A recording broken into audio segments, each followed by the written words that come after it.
నమస్తే అమ్మ. నమస్తే అమ్మా. అమ్మ, ఇంట్లో ఎవరైనా సరే దీపం పెట్టాలని అనుకుంటారు. ఇంకేస్ వాళ్ళకి నెలసరి వచ్చినా లేదంటే వేరే వాళ్ళతో ఎవరి చేతైనా సరే దీపం పెట్టించవచ్చా? అంటే పెట్టాలి అని అనుకుంటున్నారు, పూజ చేసుకుంటున్నారు వాళ్ళు, సో పెట్టవచ్చు అంటారు అలాగా? తప్పనిసరిగా పెట్టచ్చమ్మా. వీళ్ళకే కదా ఇబ్బంది వచ్చింది, అంచేత మిగిలిన వాళ్ళు పెట్టచ్చు. ఇంట్లో దీపం పెట్టడం మానేయాల్సిన అవసరం లేదమ్మా. 365 రోజులు ఇంట్లో దీపం పెట్టాల్సిందే. మనం ఏ రకంగా అన్నం తింటున్నామో, ఈ శరీరానికి కాస్త ఆయిల్ వేస్తున్నామో ఈ దీపం వెలగడానికి, అలాగే దేవుడి దగ్గర దీపం పెట్టవలసిన అవసరమే ఉంది, పెట్టే అలవాటు ఉంటే. కానీ ఏ కారణంగా నా పెట్టలేని పరిస్థితులు, ఇప్పుడు సూతకాలు వస్తాయి. మొదటి సూతకం, రెండో సూతకం అంటే మైలా పురుడు వస్తాయి కదా. ఆ సమయంలో కానీ లేకపోయినట్టయితే మీరన్నట్టు ఇంట్లో ఎవరికైనా నెలసరి ఇబ్బంది వస్తే కానీ దీపం పెట్టచ్చా అంటే, ఈ ఇబ్బంది ఈ సూతకం లేని వాళ్ళు దీపం పెట్టచ్చమ్మా, పెట్టచ్చు. అందులో ఎటువంటి సందేహం లేదు. ఇది వ్యక్తికి సంబంధించిందే తప్ప దేవుడికి సంబంధించింది కాదు కదా. ఇది ఏదైతే వచ్చిందో నెలసరి ఇబ్బంది, అది ఆ స్త్రీకి సంబంధించింది. అసలు నిజానికి మగవాళ్ళు పెట్టే అలవాటు ఉన్న ఇంట్లో ఈ సమస్యలు రానే రావమ్మా.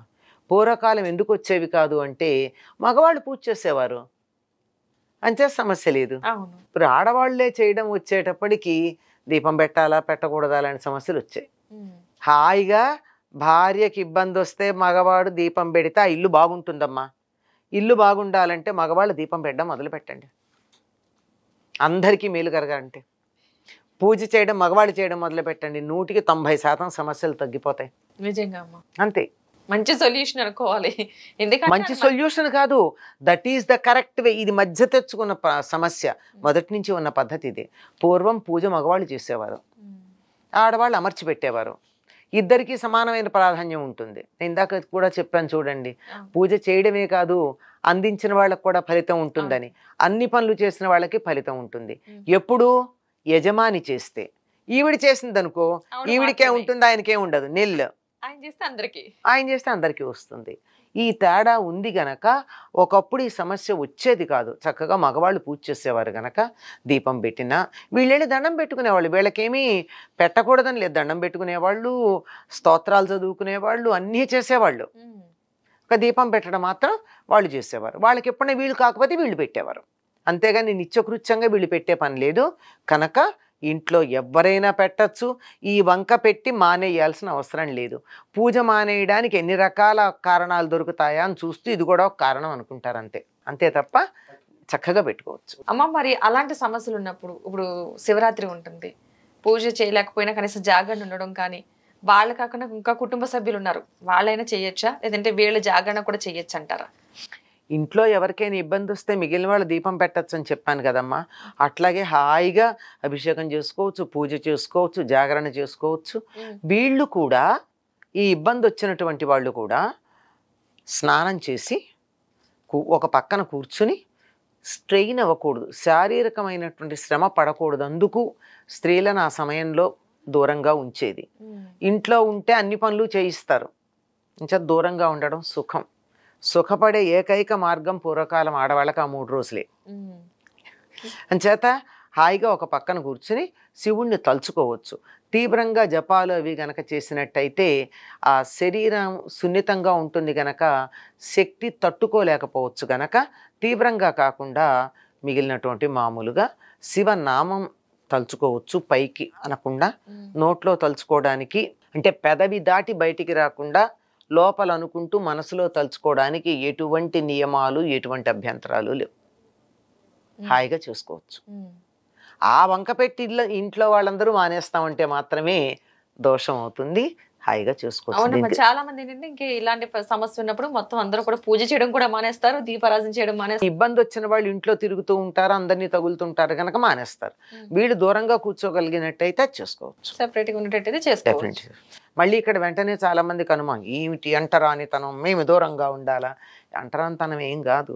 ఆ సమయంలో శరీరంలో నుండి కొన్ని వేల టాక్సిన్స్ వస్తాయి. అది అందరి ఆరోగ్యం మీద ప్రభావం చూపిస్తాయి గనక అందరి ఆరోగ్యం బాగుండాలంటే వీళ్ళు కాస్త పక్కన ఉంటే మంచిది అని అంతే, అంతకన్నా ఇంకేం కాదు. వీళ్ళకు కూడా ఎక్కువ స్ట్రెయిన్ లేకుండా ఉండడం కూడా మంచిది. వీళ్ళ ఆరోగ్యానికి మంచిది, ఇతరుల ఆరోగ్యానికి మంచిది. ఆరోగ్య దృష్ట్యా చెప్పినటువంటి అంశాన్ని ఆ మాట అంటే మనం పట్టించుకోం గనక, ఎందుకంటే అనారోగ్యకరమైనవి ఏవేవైతే ఉన్నాయో వాటన్నిటిని తప్పనిసరిగా పాటిస్తున్నాం కదా మనం. కాఫీలు తాగడం తగ్గించి మొదలు పెట్టుకుంటే ఏవి వద్దంటాం అవే ఎక్కువ అవన్నీ చేస్తున్నాం కదా. అంచేత ఇది ఆరోగ్యం అంటే చేయరు గనక ఏదో పేరు చెప్పి దూరంగా ఉంచే పద్ధతి చేశారు మన పెద్దలు. ఆరోగ్యానికి వినం కాబట్టి ఆచారం లెక్కల్లో పెట్టేశారు దాన్ని. అవ చాలా మంది ఈ మధ్య కాలంలో కూడా చూస్తూ ఉన్నాం, అంటే నెలసరి సమస్య వచ్చినా సరే మేము పూజ చేస్తాం, అన్ని చేస్తున్నాం, దేవుణ్ణి ముట్టుకుంటున్నాం అనేస్తున్నారు. సో అలా చేయొచ్చు అంటారా? అసలు ఆడవాళ్ళని దేవాలయాల్లో పూజారులుగా నియమించకపోవడానికి, మీరు ఆడవాళ్ళు వేదాలు చదవద్దు అని చెప్పడానికి కారణం ఇది. ఎందుకంటే ఏ సమయంలో చెయ్యకూడదని చెప్పారో ఆ సమయంలో కూడా చేస్తారు గనక అసలు మొత్తానికే దూరంగా ఉంచేస్తే పోలా అని దూరంగా పెట్టారు. ఏ ఆడవాళ్ళకి మాకు ఈ సమయం ఇలా ఉంది, మేము ఈ సమయంలో చెయ్యకూడదు అని చెప్పగలిగినటువంటి ధైర్యం, పాటించగలిగినటువంటి స్థైర్యం రెండు ఉంటే ఆడవాళ్ళు వేదాలు చదవచ్చు, గుళ్ళో పూజారులుగా కూడా ఉండొచ్చు. కానీ లేదే, మాకు కొద్దిగా అవకాశం ఇచ్చారు కదా, మిగిలిన అన్ని రోజులు చేసినప్పుడు ఈ 4 రోజులు ఎందుకు చేయకూడదు అని ఈ 4 రోజులు కూడా ఇది కూడా ప్రకృతిలో భాగమే అని పెడుతున్నారు. ప్రకృతిలో భాగమే అంటే కాలకృత్యాలు తీర్చుకున్నాక శుభ్రం చేసుకోకుండా ఉండగలమా? అవి కూడా ప్రకృతిలో భాగమే కదా. ఏమ్మా, టాయిలెట్స్లో వెళ్ళి భోజనం చేయగలమా? ఏంటి bathroom is also a room అని చెప్పి యాడ్ ఇస్తూ ఉంటాడు, మంచి మంచి బ్యూటిఫికేషన్స్ చేసి. అది కూడా రూమే కదా అని చెప్పి వెళ్ళి ఏదో ఒకటి తినగలుగుతామా? తినలేం కదమ్మా. Every place has a definite purpose, every time has a definite purpose. అంతే, టైం అండ్ ప్లేస్ చాలా జాగ్రత్తగా ఉండాలి. కనుక ఈ సమయంలో చేయడం అన్నది తప్పమ్మా. తప్పు అంటే నేను మొండి జాతి గనక నాకేం కాకపోవచ్చు. అడవిలో ఉండే మొక్కకి నీళ్లు పోయకపోయినా ఎదుగుతోంది. మనం కుండీలో పెట్టుకున్న మొక్క ఎదగట్లేదే, మనం కుండీలో మొక్కలు లాంటి వాళ్ళం కదా. జాగ్రత్తగా ఉండద్దు, రోజు నీళ్లు పోయాల్సిందే కదా. అది దానికి దీనికి తేడా లేదు. అడవి మొక్కలకి నీళ్లు పోయకుండా బతకలేదా, ఇక్కడ బతికితే ఎందుకు బతకవని బీర్బల్ని ఒకసారి అక్బర్ అడిగితే అలాగే లెండి అన్నట్ట.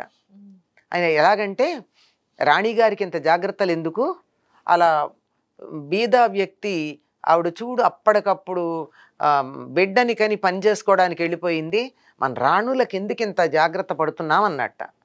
బీర్బల్ ఏం మాట్లాడలా. 4 రోజులు ఆయనకి ఇష్టమైన తోటకి నీళ్లు పెట్టించడం మానేశాడు. దాంతో ఇదేమిటి అంటే, అడవిలో మొక్కలకి నీళ్లు పోయట్లేదు కదా, బతికిలేవా అన్నట్ట.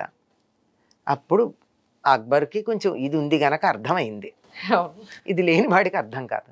కనుక నాజూకుగా ఉండే అందరి గురించి ఆలోచిస్తూ ఒక మొండి మనిషి గురించి ఒక బండ మనిషి పాటించారని చెప్పి అందరూ పాటించచ్చని చెప్పడం సరైంది కాదండి.